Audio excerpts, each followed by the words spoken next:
కేంద్ర ప్రభుత్వం ప్రధానమంత్రి నరేంద్ర మోడీ గారు ప్రతిసారి ఎలక్షన్లు అంటూ ఏమన్నా జరగంగానే తెల్లారే సిలిండర్ ధరలు పెట్రోల్ ధరలు పెంచుడు ఆయనకు అలవాటైపోయింది.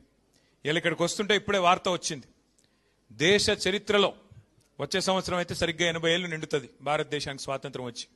80 ఏళ్లలో ఎన్నడూ పెంచనంత పెద్ద ఎత్తున వాణిజ్య సిలిండర్ల మీద, అంటే హోటళ్లలో వాడే సిలిండర్ల మీద ఇవాళ రేట్ ఎంత పెరిగింది ఎరికేనా మీకు? తెలియదా? ఎగ్దం ఒకటేసారి 993, అంటే 1000 రూపాయలు, 1000 రూపాయలు ఒక సిలిండర్ మీద పెంచి సామాన్యుడి నడ్డి విరిచి ఆ హోటళ్లలో పనిచేసే కార్మికులందరికీ ప్రధానమంత్రి గారు మేడే కానుక ఇచ్చిండు మీ అందరికీ. ఏది? 1000 రూపాయల సిలిండర్ ధర పెంపు. దీనివల్ల ఏం జరుగుతుంది, ఏమైతుంది ఒక్కసారి మీరు ఆలోచన చేయండి.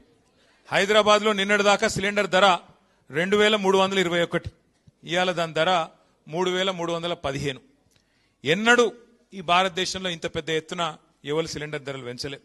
దీనితో ఇప్పుడు ఏమవుతుంది, హోటళ్లల్లో రెస్టారెంట్లలో పనిచేసే కార్మికులందరికీ దినదిన గండం అన్నట్టు వాళ్ళ పరిస్థితి.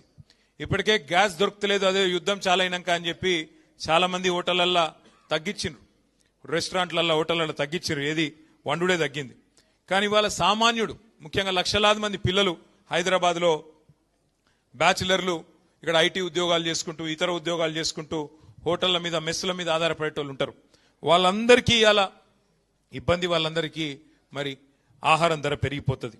అట్లాగే కేవలం వాణిజ్య సిలిండర్లు మాత్రమే కాదు, 5 కిలోల చిన్న సిలిండర్ల మీద కూడా ధర పెంచిండ్రు.